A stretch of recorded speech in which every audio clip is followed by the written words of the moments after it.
Good evening. You're watching the main news on HKIBC. I'm Azam Khan. Here's a look at tonight's top stories. After several years as number 2 or prisoner, Anwar Ibrahim is sworn in as Prime Minister of Malaysia.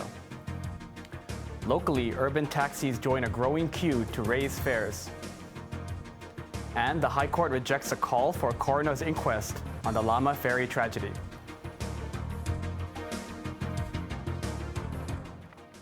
A 5-day political stalemate in Malaysia has ended with longtime opposition leader Anwar Ibrahim being sworn in as Prime Minister. He was appointed after the king consulted his fellow royals, as no political group commanded a majority following last Saturday's election. Sachin Khatbi reports. The big moment finally came for Anwar Ibrahim as he was sworn in as Malaysian Prime Minister following inconclusive elections. He took the oath of office at the National Palace this afternoon. The 75-year-old longtime opposition leader was once on the verge of becoming Prime Minister when he was convicted of sodomy in the 1990s and jailed twice. Anwar maintained that the charges were politically motivated after apparently falling out with long-serving Prime Minister Mahathir Mohamad. The King of Malaysia appointed Anwar to the highest position in government after last Saturday's elections delivered a hung parliament. His multiracial Pakatan Harapan alliance won 82 seats but was 30 short of a majority in the 222-member House. Another bloc, the Perikatan Nasional, which included an Islamist party, was second with 73 seats. Another group, Barisan, which ruled Malaysia for all but 2 years since independence in 1957, managed only 30 seats. Barisan had been led by former Prime Minister Najib Razak, who is now in jail for corruption. After 5 days of stalemate, the king met other royals and took a decision which the palace said was for the well-being of the nation and the people. Anwar's appointment sent the stock market and the Malaysian currency soaring. But the saga is not over yet. The new leader will have to invite lawmakers outside Pakatan Harapan to join his government to tackle key issues including repairing racial divisions and reviving the economy. Sachin Khatbi, HKIBC. In Hong Kong, urban taxis are planning to raise fares, joining bus firms and the Star Ferry, which have already applied to charge more. Representatives of red taxis want to raise the flagfall early next year, but noted that their previous application took 5 years before approval was given. Macy Mock reports. People will have to dig deeper into their pockets next year to pay for transport and electricity. The 2 power suppliers, Star Ferry, and the 5 franchised bus companies all want to charge their customers more. Now, urban taxis have joined the queue to raise fares. Chow Kwok Kearn, chairman of the Taxi and Public Light Bus Association, said it will apply to the Transport Department tomorrow to raise the red taxi flagfall by $6, taking it from $27 to $33. He said the government could give the green light for the $6 increase in one go, or raise the flagfall by $3 each year for 2 years. Chow wants the increase to take effect in the first quarter of next year. He's consulting new territories and Lantau taxi operators to see if they too want a higher flagfall. Speaking on a radio program, Ng Kwan Sing, honorary life president of the Taxi Dealers and Owners Association, said the taxi sector has no choice but to join forces and press for a fare increase because of surging costs. He said fuel prices have risen, and the government's subsidy of $2 per liter of gas for taxis will expire by the end of next month. Ng added that insurance for taxis has gone up from around $30,000 to $50,000. The flagfall for red, green, and blue taxis went up by $3 just 4 months ago.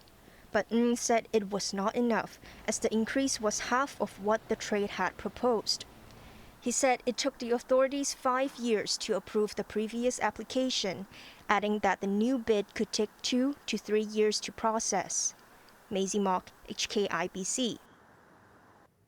The High Court has dismissed an application for a coroner's inquest into the Lamma ferry collision 10 years ago. 39 people were killed when 2 vessels collided on National Day in 2012. Katrina Lau reports. Although it has been 10 years since 39 people on board the Lamma 4 were killed when it collided head-on with another ferry, the Sea Smooth.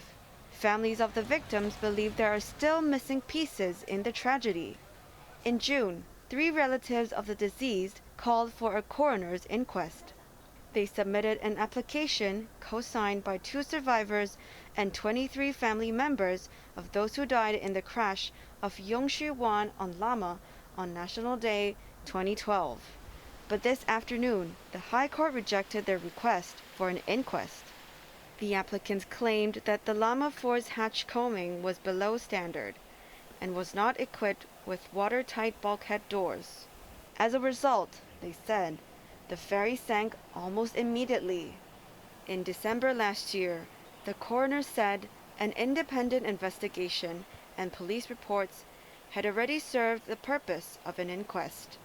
But family members continued to press for an inquest. I am very disappointed with the judgment, said Chu Bing-chun, a crash survivor whose sister died in the tragedy. Chu believes some details have not been checked, adding that the bereaved families will meet their lawyers to discuss the next step. Katrina Lau, HKIBC. There's been a rise in the number of locally transmitted and imported COVID cases. While officials assured people not to be worried about the rebound, they also warned of serious consequences if the situation worsens. Macy Mock reports.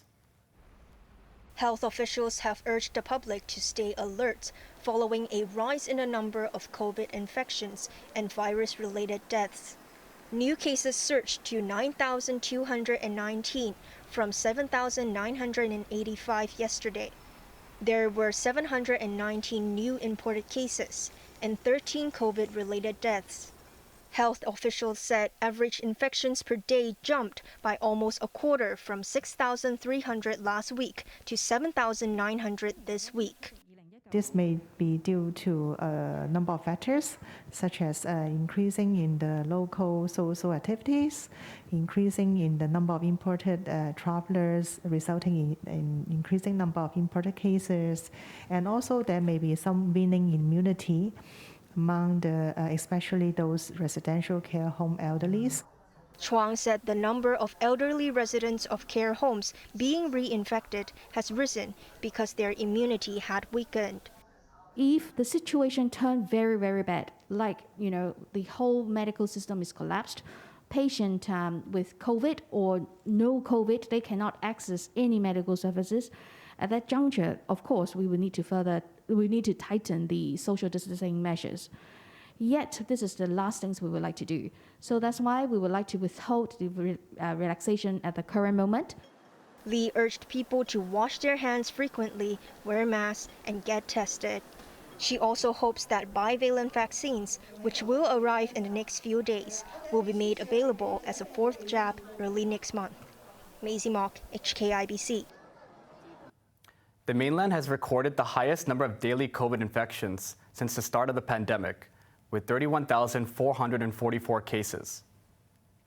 Workers in Beijing built metal barricades to keep residents in their apartment complexes after restrictions were tightened in some areas of the capital. People can only go out to buy food or for medical treatment. Some social media posts showed anti-lockdown protests. The restrictions came as cases in Beijing climbed to 1,648 yesterday, more than 150 compared with Tuesday. The city also reported another COVID-related death. Fresh labor unrest has rocked a Foxconn factory, which manufactures iPhones, in Zhengzhou as workers clashed with security forces. The workers were angry because bonuses were delayed. Some workers had the contracts amended and will have to work an extra 60 days to qualify for the 3,000 yuan payment. The clashes came as several districts in Zhengzhou were locked down to contain a COVID surge. A cholera outbreak in Haiti is killing a growing number of children, most of whom were starving. If you're malnourished, you're going to be weaker, and so you're more likely to get cholera and die from cholera. What also happens is sometimes children have cholera or they have diarrhea, bad watery diarrhea, and then they dehydrate and they get into malnutrition with that. So one can lead to the other, and vice versa. Children are struggling to survive in Haiti, one of the world's poorest countries. Political instability, corruption, and violence have added to the misery in the Caribbean nation. 4 students have been injured in a drive-by shooting at a high school in the U.S. city of Philadelphia. This comes as the FBI tries to determine why a store manager shot and killed 6 colleagues yesterday in another city. In a week of deadly mass shootings across the United States, 4 teenage students in Philadelphia had a brush with death when shots were fired from a passing vehicle. 2 boys and 2 girls, all 15 years old, were injured and taken to a hospital where they are in stable condition. The shooting took place about a block from Overbrook High School in West Philadelphia. Gun violence in Philadelphia has been particularly bad this year, with more than 1,400 people in the city having been shot as of August. The latest shooting came a day after a Walmart manager in the state of Virginia opened fire on his colleagues, killing 6 people before taking his own life. The tragedy in Chesapeake was the second high-profile mass shooting in the U.S. in 4 days. FBI agents raided and searched the home of the gunman to try and find a motive for the gun rampage. Azam Khan, HKIBC.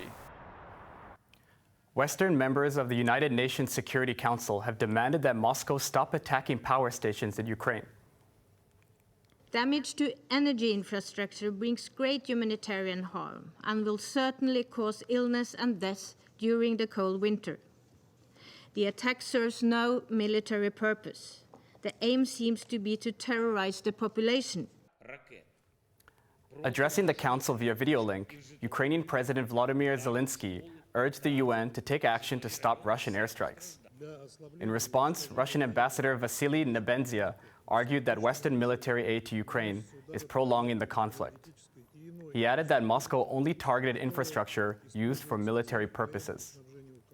Ukraine said the latest Russian attack killed 7 people and caused blackouts and water shortages across the country. The Ukrainians disconnected 3 nuclear power plants from the national electricity grid as a precaution.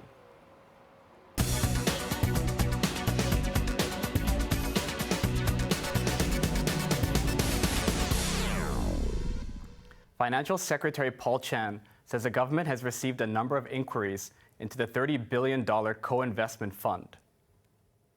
He told a cable TV news program that instead of focusing on financial returns, the fund invests in businesses that bring long-term economic and social benefits.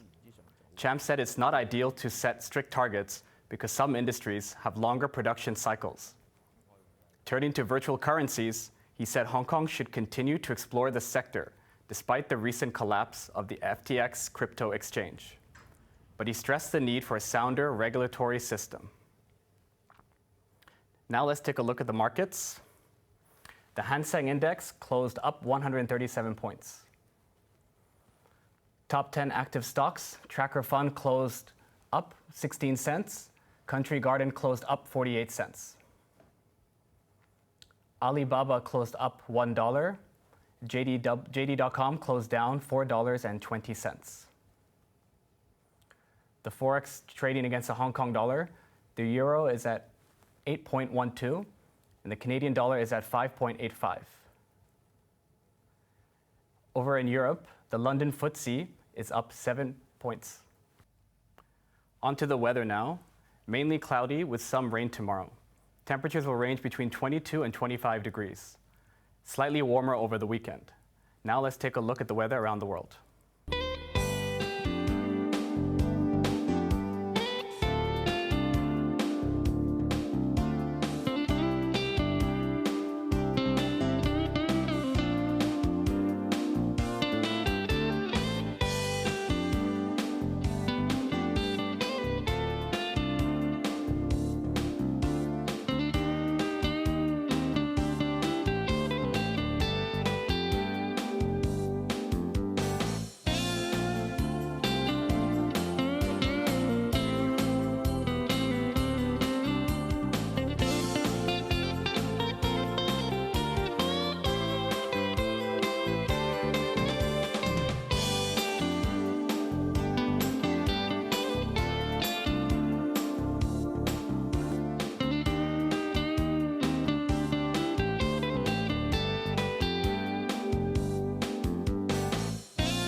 That's our main news for Thursday night. Join us for more news at 11. I'm Azam Khan. Good night.